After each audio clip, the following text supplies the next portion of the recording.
Bienvenidos a Ecos del Zohar. Un gusto estar aquí. Prepárense para una inmersión profunda En las aguas de Noah. en la parashá de Noah, sí, Exacto. donde navegaremos por las aguas turbulentas del diluvio. Y no solo las literales, ¿eh? Claro que no. Descubriremos las gemas de sabiduría que los maestros de Kabbalah nos comparten sobre este enigmático personaje bíblico. Un personaje fascinante, sin duda. ¿Listos para desentrañar los misterios de Noás, un justo en su generación? Totalmente. Lo que exploraremos hoy va más allá de la simple historia del diluvio.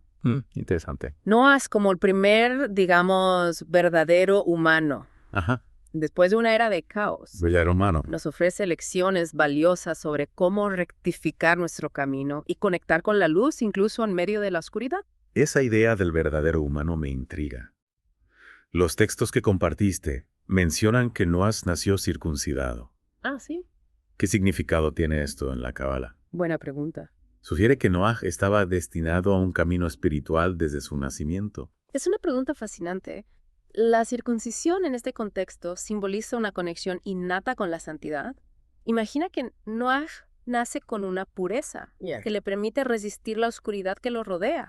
Su generación estaba dominada por la confusión, la violencia, la desconexión espiritual, pero él se mantiene firme en su conexión con la luz. Suena un desafío enorme. Sin duda. Los videos que enviaste mencionan una época donde incluso los ángeles se mezclaban con los humanos, Sí. dando lugar a seres híbridos como los Nefilim. Nefilim. ¿Cómo encaja esta imagen en la narrativa de la Cábala? Es una imagen poderosa, ¿verdad? Sí. El Zohar utiliza esta narrativa para describir una ruptura en el orden natural, una mezcla de lo espiritual y lo físico que distorsionó la energía divina. Ajá. Piensa en ello como una época de caos total, Mm. donde las fronteras entre lo divino y lo humano se desdibujaron. Y este desequilibrio es lo que finalmente desencadena el diluvio, una especie de limpieza cósmica para restaurar el orden. Exactamente. El diluvio, más allá de su interpretación literal, Ya. se entiende como una metáfora de purificación espiritual. Ya veo. Es la consecuencia inevitable del comportamiento humano, de la desconexión con la luz y la inmersión en el egoísmo.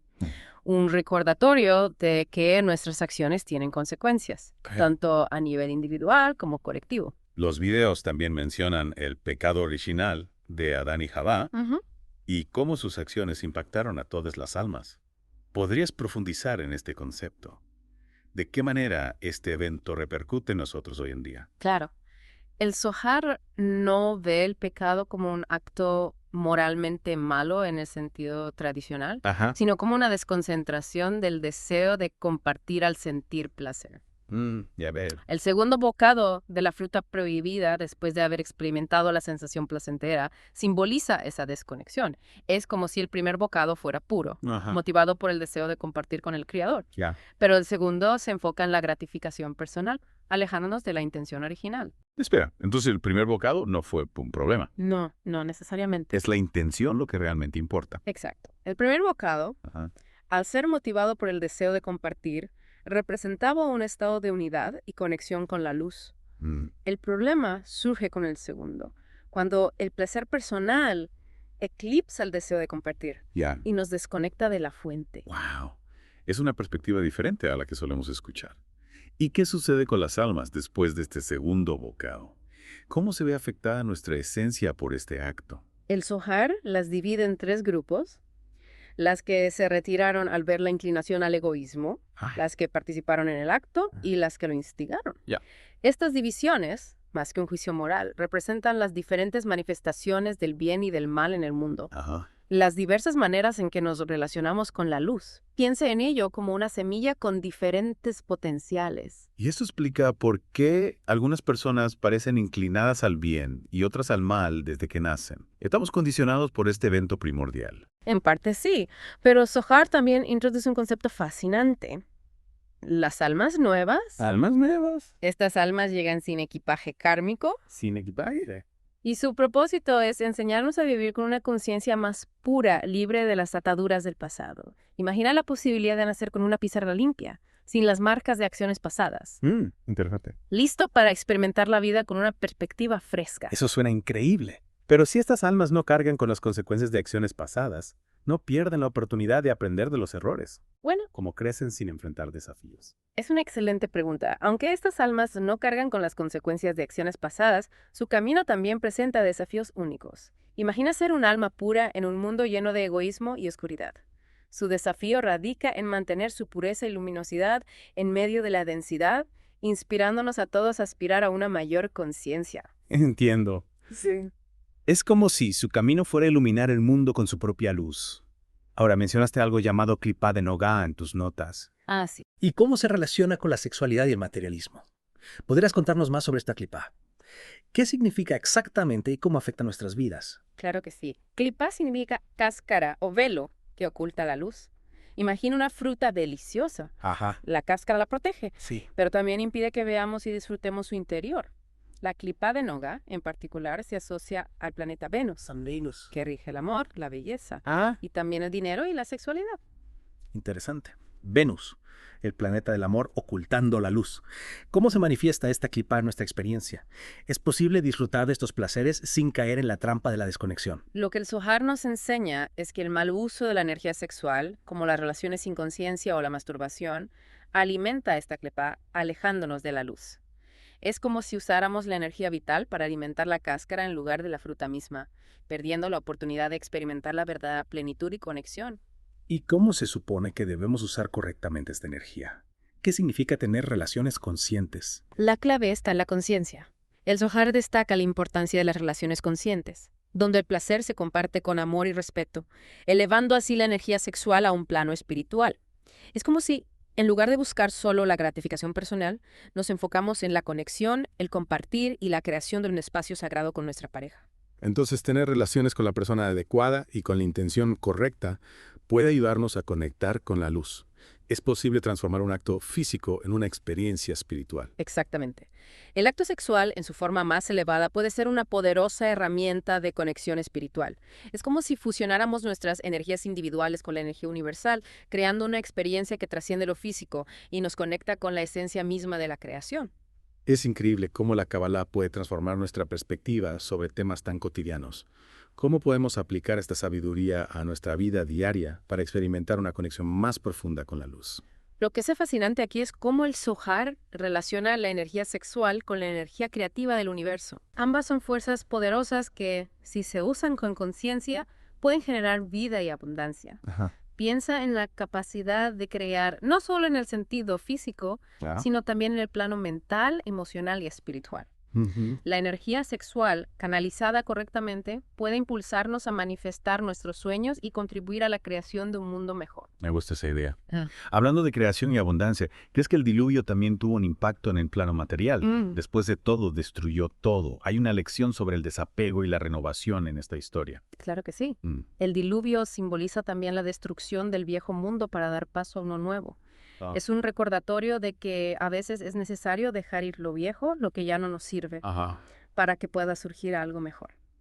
Imagínate la fuerza del agua arrasando con todo lo que conoce, creando espacio para un nuevo comienzo. Es como la famosa frase, renovarse o morir. Exacto. Y hablando de morir, mencionaste que el arca tenía las medidas exactas para que no cupiera todo. ¿Es esto cierto?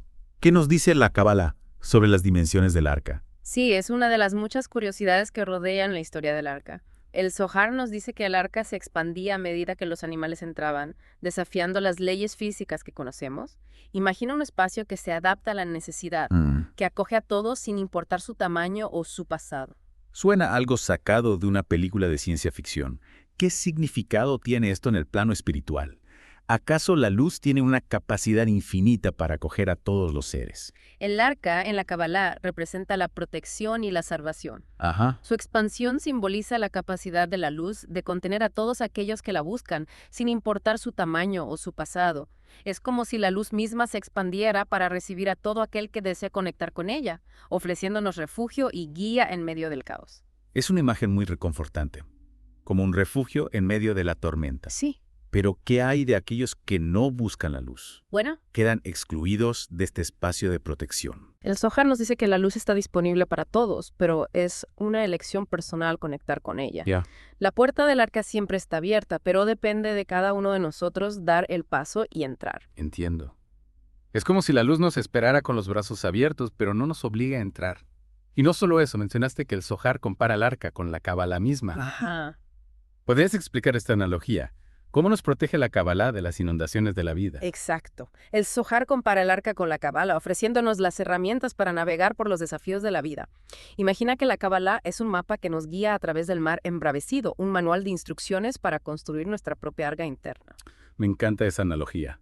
La Kabbalah como un arca que nos protege de las inundaciones de la vida. Y si la Kabbalah es el arca, ¿cuál es nuestra responsabilidad?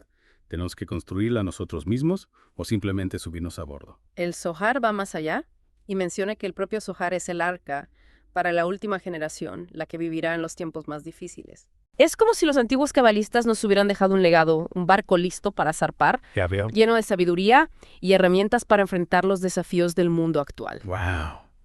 Eso sí que es poderoso. Sin duda. O sea que estudiar el Zohar es como construir nuestra propia arca para enfrentar los desafíos del mundo actual. ¿Es un proceso activo o simplemente recibimos la sabiduría de forma pasiva? Exactamente.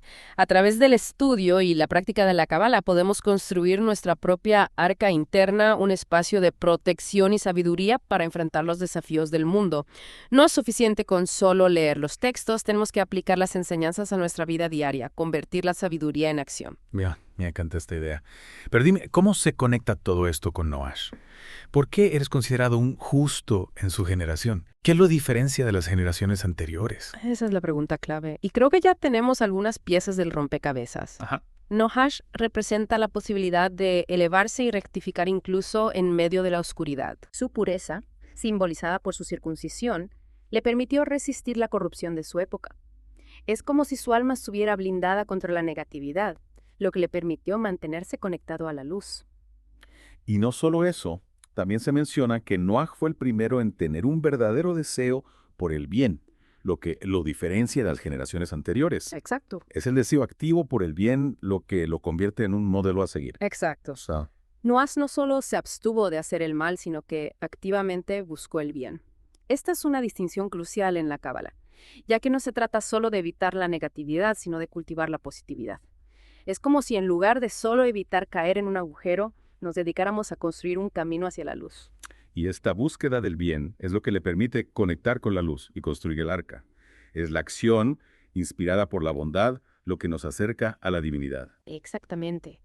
Noah, al encarnar la pureza y el deseo por el bien, se convierte en un modelo de rectificación para toda la humanidad. Nos enseña que todos tenemos el potencial de elevarnos por encima de la oscuridad y convertirnos en faros de luz para el mundo. Es inspirador ver cómo un solo individuo puede marcar una diferencia tan grande.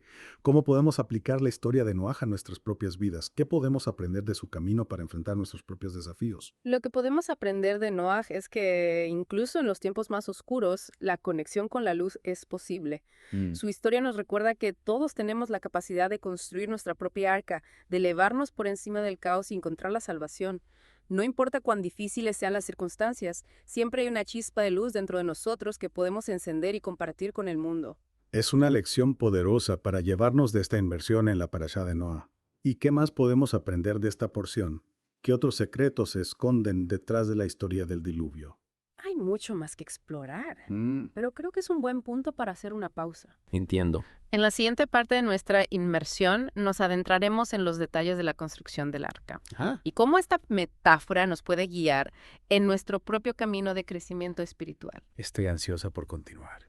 Y tú, querido oyente, te invitamos a que reflexiones sobre las inundaciones que enfrentas en tu vida, esos momentos de caos y confusión que te hacen sentir a la deriva.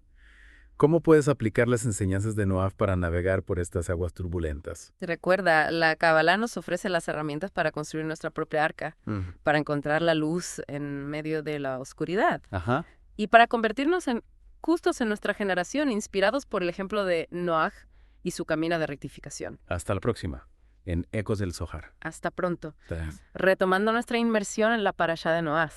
¿Recuerdas que mencionamos la imagen del arca expandiéndose a medida que los animales entraban? Ah, sí. Es una imagen que invita a la reflexión, ¿no crees? Totalmente. Me quedé pensando en esa imagen, en la capacidad del arca de adaptarse y contener a todos los seres. Y me pregunto, ¿qué más nos dice el Zohar sobre la construcción del arca? Los videos mencionan que Noah construyó un arca más pequeña de lo que Dios le había indicado. ¿Es esto cierto? Es un detalle curioso. Ah. ¿Qué podemos aprender de esta aparente desobediencia? Mm. Es un detalle curioso que el Zohar utiliza para ilustrar la importancia del cuestionamiento. Incluso cuando se trata de seguir instrucciones divinas, imagínate a Noah, recibiendo instrucciones precisas del Creador, Ajá. pero aún así dudando y construyendo un arca más pequeña. ¿Qué nos dice esto sobre la relación entre el hombre y la divinidad? Es como si el Zohar nos invitara a no ser receptores pasivos de la sabiduría, Exactamente. sino a cuestionar, a buscar un entendimiento más profundo. Así es. Es posible que Noah, al construir un arca más pequeña, haya perdido la oportunidad de comprender la verdadera magnitud del plan divino. Exactamente. El Zohar nos invita a ser participantes activos en nuestro camino espiritual, a no simplemente seguir ciegamente las reglas, sino a buscar un entendimiento profundo. Imagínate que en lugar de solo seguir un mapa, te detienes a observar el paisaje, a comprender el porqué de cada camino. Esa es la esencia del cuestionamiento. Y hablando de cuestionar, Sí. los videos plantean varias preguntas intrigantes. Ajá. ¿Por qué un diluvio? ¿Por qué salvar a la humanidad a través de un arca? Buena pregunta. ¿Y por qué Noah tenía que incluir animales puros e impuros? Es interesante. ¿Cuál es el mensaje detrás de estos detalles? ¿Qué nos quieren revelar los maestros de Kabbalah? Son preguntas que nos llevan al corazón de las enseñanzas de la Kabbalah. El diluvio, como mencionamos, es una metáfora de purificación, una limpieza profunda del mundo. El arca, por otro lado, representa la protección y la sabiduría necesaria para navegar por los desafíos de la vida. Es como si el diluvio nos confrontara con la impermanencia de lo material, mientras que el arca nos ofrece un espacio de refugio y transformación. ¿Y qué hay de los animales? ¿Qué representan en esta metáfora? Buena pregunta. ¿Por qué se hace una distinción entre puros e impuros? ¿Es solo una cuestión física o hay algo más profundo en juego? Los animales, tanto los puros como los impuros, simbolizan los distintos aspectos de nuestra naturaleza. Los puros representan nuestras cualidades positivas, como la bondad, la compasión, la generosidad, mientras que los impuros representan nuestras inclinaciones egoístas, como el miedo, la ira, la envidia. Imagina que dentro de cada uno de nosotros hay un zoológico interior, con animales de diferentes naturalezas. Entonces, Noah, al incluir a ambos tipos de animales, nos está enseñando que debemos integrar todas las partes de nosotros mismos, Exacto. tanto las buenas como las no tan buenas. Así es. Es posible transformar nuestras sombras en luz. ¿Cómo podemos conciliar estas fuerzas opuestas dentro de nosotros? Exactamente. El camino espiritual no se trata de negar o reprimir nuestras sombras, sino de reconocerlas, integrarlas y transformarlas. Interesante. Es como si en lugar de luchar contra la oscuridad, aprendiéramos a domarla, a convertirla en un combustible para nuestro crecimiento. Es una lección muy valiosa. Ahora, mencionaste que la historia del diluvio se relaciona con el mes de Escorpio. ¿Ah, sí? ¿Cómo es eso? ¿Qué conexión hay entre un evento bíblico y la energía de un signo astrológico? El Zohar establece una conexión fascinante entre el diluvio y la energía del mes de Escorpio. Escorpio, un signo de agua, se asocia a la intensidad, la transformación y la muerte. Es el mes donde enfrentamos nuestras sombras, nuestros miedos más profundos. Imagina que Escorpio es como un buzo que se sumerge en las profundidades del océano, explorando los rincones más oscuros de nuestra psique. Y el diluvio, al ser un evento tan cataclísmico, también representa una especie de muerte, ¿no? Exacto. La muerte del viejo mundo para dar paso a uno nuevo. Es posible que la energía de Escorpio nos impulse a dejar morir lo que ya no nos sirve para renacer una nueva realidad. Precisamente, Escorpio, al igual que el diluvio, nos invita a sumergirnos en las profundidades de nuestro ser, a enfrentar nuestros demonios internos ¿Ya veo? y a emerger transformados. Es como si pasáramos por un proceso de alquimia interna donde la oscuridad se transmuta en luz, el dolor en sabiduría. Suena tenso. ¿Hay alguna herramienta o enseñanza específica que el Zohar nos ofrezca para navegar por esta energía escorpiana? ¿Cómo podemos aprovechar esta energía para nuestro crecimiento espiritual sin dejarnos arrastrar por la intensidad? El Zohar nos anima a utilizar la energía de Escorpio para la introspección, para identificar las áreas de nuestra vida que necesitan ser purificadas, transformadas o incluso eliminadas. Es un momento para reflexionar sobre nuestros hábitos, nuestras relaciones y nuestras creencias. Imagina que tienes una lupa gigante y la usas para examinar tu vida, buscando aquello que ya no te sirve, aquello que te impide avanzar. ¿Y cómo podemos aplicar esto en nuestra vida diaria? ¿De qué manera podemos incorporar esta introspección a nuestra rutina sin sentirnos abrumados? Una herramienta poderosa que nos ofrece la Kabbalah es la meditación. La meditación. A través de la meditación podemos conectar con nuestra sabiduría interna, Ajá. con esa parte de nosotros que sabe que necesita ser transformado. Es como si silenciáramos el ruido externo para escuchar la voz de nuestra alma. Esa voz que nos susurra qué camino tomar. Es como si la meditación fuera nuestra propia arca personal. Exacto. Un espacio seguro donde podemos refugiarnos del caos exterior y conectar con la luz interior. Así es. Es posible encontrar la calma en medio de la tormenta a través de la meditación. Exactamente. Y no solo eso. Ah. La meditación también nos ayuda a desarrollar la conciencia, la herramienta fundamental para navegar por la energía escorpiana. Imagínate que la conciencia es como un faro que ilumina nuestro camino, permitiéndonos ver con claridad los obstáculos y las oportunidades que se presentan ante nosotros. ¿De qué manera la conciencia nos ayuda a navegar por la intensidad de Escorpio? ¿Cómo podemos cultivar esta conciencia en nuestra vida diaria? La conciencia nos permite observar nuestros pensamientos, nuestras emociones y nuestras acciones sin juicio, lo que nos ayuda a identificar patrones negativos y a elegir un camino más elevado. Es como si tuviéramos un observador interno que nos dice, mira, estás reaccionando de esa manera porque este miedo te está controlando. Y al darnos cuenta, podemos elegir una respuesta diferente. Entonces, al desarrollar la conciencia, podemos convertirnos en capitanes de nuestro propio arca, guiándonos a través de las tormentas de la vida. Exacto. Ya no somos víctimas de las circunstancias, sino creadores de nuestra propia realidad. Precisamente, la conciencia es la brújula que nos permite navegar por la energía escorpiana, transformando el miedo en poder, la oscuridad en luz. Es como si tomáramos el timón de nuestra vida y decidiéramos hacia dónde queremos dirigirnos. Es increíble cómo la Kabbalah nos ofrece una perspectiva tan profunda sobre la vida. Ciertamente. Hablando de perspectivas, uno de los videos menciona que la historia del diluvio se repite en otros momentos de la historia, Ajá. como la Torre de Babel y el Éxodo. Ajá. ¿Podrías explicarnos un poco más sobre esto? ¿Qué tienen en común estas historias? Hay un patrón que se repite a lo largo de la historia. Claro, el Zohar ve la historia como un ciclo de caos y rectificación. El diluvio, la Torre de Babel y el Éxodo son ejemplos de momentos donde la humanidad, al alejarse de la luz, experimenta una caída, una desconexión con la fuente divina. Imagínate que la historia es como una espiral, donde la humanidad asciende y desciende aprendiendo y olvidando las lecciones a lo largo del camino. ¿Y cómo se relaciona esto con nuestra vida personal? Buena pregunta. ¿Acaso también experimentamos ciclos de caos y rectificación?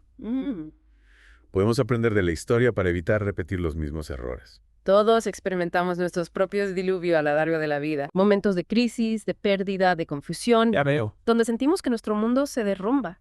Es como si nuestro propio arca personal se viera amenazada por las olas del destino. Entonces, ¿qué podemos aprender de estas historias? ¿Cómo podemos navegar por nuestros propios diluvios personales? Hay herramientas que nos ofrece la Kabbalah para afrontar estos momentos difíciles. Lo primero es reconocer que estos momentos de crisis, aunque dolorosos, son oportunidades de crecimiento. Son la señal de que algo necesita cambiar, de que debemos dejar ir lo viejo para dar paso a lo nuevo. Imagínate que el dolor es como un maestro que nos muestra qué áreas de nuestra vida necesitan ser transformadas. ¿Y cómo sabemos qué debemos dejar ir? Es una buena pregunta. ¿Cómo discernimos entre lo que nos sirve y lo que nos limita? Claro. ¿Hay alguna guía que nos ayude a tomar decisiones en momentos de crisis? Ahí es donde entra la sabiduría de la Kabbalah. El Zohar nos ofrece herramientas para identificar las áreas de nuestra vida que ya no nos sirven. Las creencias limitantes, los patrones negativos que nos mantienen atrapados en el ciclo del caos. Es como si tuviéramos un mapa que nos muestra las rutas de escape de la prisión mental que nosotros mismos hemos creado. Entonces, al igual que Noas, debemos construir nuestra propia arca. Exacto. Pero esta vez, una arca interna, llena de sabiduría y herramientas para enfrentar nuestros propios desafíos. ¿Qué materiales necesitamos para construir esta arca interna? Exactamente. Y para construir esta arca necesitamos conectar con la luz. Con la luz. Con esa parte de nosotros que es pura, sabia y poderosa. Imagínate que la luz es como el sol que ilumina nuestro camino, permitiéndonos ver con claridad y tomar decisiones con sabiduría. ¿Y cómo podemos hacer eso?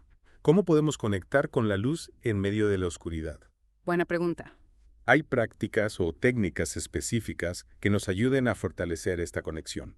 A través del estudio, la meditación, la conexión con la naturaleza. Y sobre todo a través del acto de compartir. Imagina que la luz es como una llama que se aviva cuando la compartimos con los demás. ¿Compartir? ¿De qué manera? ¿Cómo puede acto de compartir ayudarnos a conectar con la luz. ¿Es un acto egoísta o desinteresado? El Zohar nos enseña que el acto de compartir es la clave para conectar con la luz. Al dar a los demás, al poner las necesidades de otros por encima de las nuestras, activamos la energía de la abundancia y atraemos la luz a nuestra vida. Es como si al dar abriéramos un canal para recibir, creando un flujo constante de energía positiva. Es una enseñanza muy poderosa. Sin duda. Entonces, al igual que Noah compartió su arca con los animales, nosotros debemos compartir nuestra luz con el mundo. Exactamente. Es como si cada uno de nosotros fuera un pequeño sol, irradiando luz y calor a nuestro alrededor. Así es. Y al hacerlo, no solo nos salvamos a nosotros mismos, sino que ayudamos a elevar a toda la humanidad. Es como si al encender nuestra propia llama, contribuyéramos a iluminar la noche, creando un mundo más brillante para todos. Me encanta esta idea.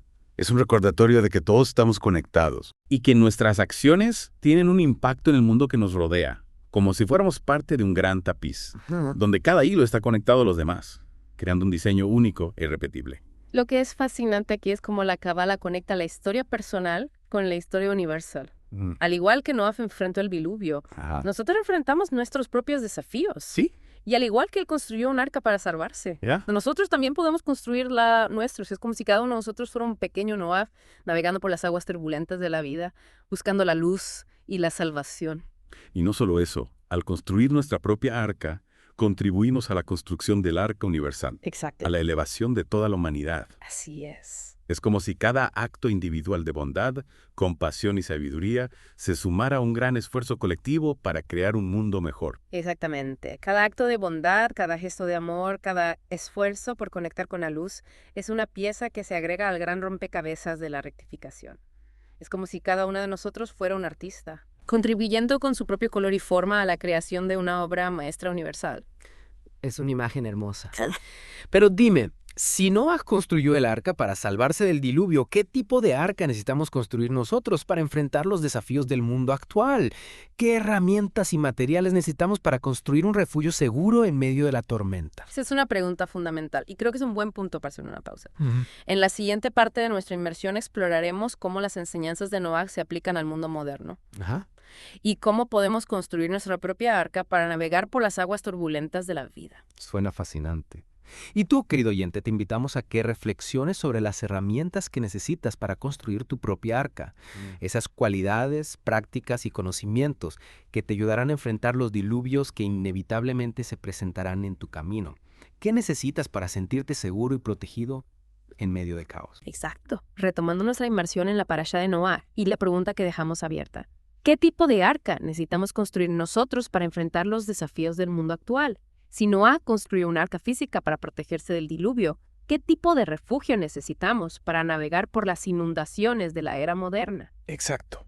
El mundo ha cambiado mucho desde la época de Noah. Ya no hay diluvios literales, pero sí hay otros tipos de inundaciones que amenazan con arrasarnos. Pienso en la sobrecarga de información, la polarización social, la crisis ambiental. Desafíos que nos abruman y nos hacen sentir a la deriva. ¿Cómo construimos una arca interna que nos proteja de este tipo de caos? Las inundaciones de hoy son más sutiles, pero igual de poderosas. Afectan nuestra mente, nuestras emociones, nuestra alma. El Zohar nos dice que el primer paso para construir nuestra arca interna, como lo hizo Noah, es la purificación. Debemos identificar y limpiar las impurezas internas, los miedos, las inseguridades, los deseos egoístas que nos alejan de la luz. Imagina que tu arca interna está llena de lastre innecesario, de pensamientos y emociones que te pesan y te impiden avanzar. La purificación suena como un proceso intenso. ¿Hay alguna técnica específica que nos ayude a limpiar nuestro interior? ¿Cómo podemos identificar esos miedos, inseguridades y deseos egoístas que mencionas? La Cábala nos ofrece un abanico de herramientas, desde la meditación hasta el estudio de los textos sagrados. Pero hay una herramienta fundamental que a menudo se pasa por alto, la autoobservación. Imagina que tienes un espejo mágico que te permite ver no solo tu reflejo físico, sino también tu mundo interior. Autoobservación. ¿Te refieres a prestar atención a nuestros pensamientos y emociones? ¿Cómo nos ayuda eso a purificarnos? Exactamente. Hablo de observar nuestros pensamientos, nuestras emociones, nuestras reacciones, sin juzgarlas, simplemente prestar atención a lo que ocurre dentro de nosotros. Imagina que eres un científico observando un experimento. No te involucres emocionalmente, solo observas y tomas notas. Al observar sin juicio, empezamos a reconocer los patrones negativos que nos dominan. Podemos liberarnos de la influencia de estos patrones solo con observarlos. Así es. Al observarnos sin juicio, empezamos a reconocer los patrones negativos que nos dominan. Cómo reaccionamos ante ciertas situaciones, cómo nos dejamos llevar por el miedo o la ira, cómo nuestros deseos egoístas nos alejan de lo que realmente queremos. Es como si al observar a estos patrones les quitáramos poder, como si los desarmáramos desde adentro. Es como si al observarnos nos convirtiéramos en testigos de nuestra propia vida, lo que nos permite tomar decisiones más conscientes. Ya no somos esclavos de nuestros impulsos, sino dueños de nuestras acciones. Exactamente. La autoobservación es el primer paso para liberarnos de la prisión de nuestros hábitos negativos. Nos permite tomar las riendas de nuestra vida y elegir un camino más alineado con la luz. Imagina que tienes el poder de elegir qué semillas quieres plantar en tu jardín interior. La autoobservación suena como una herramienta poderosa para la purificación. Pero una vez que hemos limpiado el terreno, ¿qué sigue? ¿Cómo construimos los cimientos de nuestra arca interna? Los cimientos de nuestra arca son los valores espirituales. La bondad, la compasión, la humildad, la generosidad. Cualidades que nos conectan con la esencia divina y nos guían hacia la luz. Imagina que estos valores son como pilares que sostienen tu arca, que la mantienen estable en medio de la tormenta. Estos valores espirituales son algo que aprendemos o ya están dentro de nosotros. ¿Cómo podemos cultivar estas cualidades en nuestra vida diaria? La Cábala nos enseña que todos nacemos con una chispa divina, una semilla de esos valores espirituales. El problema es que a menudo esa semilla queda enterrada bajo capas de egoísmo y condicionamientos sociales. Imagina que eres un tesoro escondido esperando ser descubierto. Entonces, parte del trabajo es desenterrar esa semilla, cultivarla y dejar que florezca. ¿Qué herramientas nos ayudan a conectar con esa chispa divina y nutrirla? Exactamente. Y para eso necesitamos alimentarla con las aguas adecuadas. El estudio de la sabiduría, la práctica de la meditación, la conexión con la naturaleza, el servicio a los demás. Imagina que estas prácticas son como la lluvia que nutre la tierra, permitiendo que la semilla germine y crezca. Construir nuestra arca interna suena como un trabajo constante, un proceso que dura toda la vida. ¿Es posible alcanzar un estado de completitud o siempre estaremos en construcción? Así es. No es algo que se logra de la noche a la mañana. Es un camino de autodescubrimiento, de transformación, de constante evolución. Imagina que tu arca interna se expande y se transforma a medida que creces, adaptándose a las nuevas experiencias y desafíos que la vida te presenta. Y en ese camino de construcción, ¿qué papel juega la comunidad? ¿Necesitamos construir nuestra arca solos o podemos contar con el apoyo de otros? La comunidad es fundamental en el camino espiritual. Nos ofrece apoyo, inspiración, guía. Nos recuerda que no estamos solos en este viaje. Imagina que la comunidad es como un puerto seguro donde puedes anclar tu arca, reabastecerte de provisiones, compartir historias con otros viajeros. Es como si la comunidad fuera un gran arca que nos contiene a todos, ofreciéndonos un espacio seguro para crecer y evolucionar. Un lugar donde podemos aprender unos de otros, apoyarnos mutuamente y celebrar nuestros éxitos. Exacto. Y no solo eso, la comunidad también nos ayuda a poner en práctica los valores espirituales. Al compartir, al servir a los demás, al apoyarnos mutuamente, fortalecemos nuestra conexión con la luz. Imagina que la comunidad es como un coro, donde cada voz individual se une a las demás para crear una armonía poderosa y resonante. Es una imagen hermosa. Pero dime, con todos los desafíos que enfrenta el mundo actual, ¿realmente podemos marcar una diferencia? ¿Nuestra pequeña arca puede realmente contribuir a la construcción de un mundo mejor? Esa es la pregunta que todos nos hacemos en algún momento. Y la respuesta, según la Cábala, es un rotundo sí. Cada uno de nosotros tiene un papel importante que jugar en la gran obra de la creación. ¿Cómo es eso posible? Si solo somos pequeñas gotas en un océano inmenso, ¿cómo podemos generar un impacto real? Recuerda que todos estamos conectados. Cada uno de nosotros es una chispa de la luz infinita. Y nuestras acciones, por pequeñas que parezcan, tienen un impacto en el tejido del universo. Imagina que el universo es como una red de energía donde cada punto está conectado a los demás. Entonces, al purificarnos, al cultivar los valores espirituales, al compartir nuestra luz con el mundo, estamos contribuyendo a la elevación de toda la humanidad. Es como si al elevar nuestra propia vibración, eleváramos la vibración del planeta entero. Exactamente. Cada acto de bondad, cada gesto de amor, cada esfuerzo por conectar con la luz genera una onda expansiva que se propaga por todo el universo. Imagina que es como una piedra que se lanza al agua, generando ondas que se expanden hasta el infinito. Es una idea inspiradora. Me recuerda que incluso en los momentos más oscuros siempre hay esperanza, que la luz, por pequeña que sea, siempre tiene el poder de disipar la oscuridad. La esperanza en la Cábala no es un sentimiento pasivo, sino una fuerza activa. Es la certeza de que la luz siempre está presente, incluso cuando no la vemos, y que tenemos el poder de revelarla a través de nuestras acciones. Imagina que eres un portador de la luz, con la capacidad de iluminar tu propio camino y el de aquellos que te rodean. Entonces, al construir nuestra propia arca, no solo nos salvamos a nosotros mismos, sino que contribuimos a la salvación del mundo. Es una responsabilidad enorme, pero también un privilegio. Exactamente. Al igual que Noah, podemos convertirnos en faros de luz en medio de la oscuridad, guiando a otros hacia un futuro más luminoso. Imagina un mundo donde cada ser humano es una fuente de luz, irradiando bondad, compasión y sabiduría. Es una enseñanza poderosa para llevarnos de esta inmersión en la parashá de Noah. Gracias por compartir tu sabiduría y por guiarnos en este viaje de descubrimiento. Gracias a ti por la invitación. Recuerda, la Kabbalah no es solo un conjunto de conocimientos, sino un camino de transformación. Y la parashá de Noah nos ofrece un mapa para navegar por ese camino, para construir nuestra propia arca y convertirnos en justos en nuestra generación. Y a ti, querido oyente, te invitamos a que sigas explorando las profundidades de la Kabbalah, a que construyas tu propia arca y a que compartas tu luz con el mundo. Hasta la próxima en Eso del Zohar.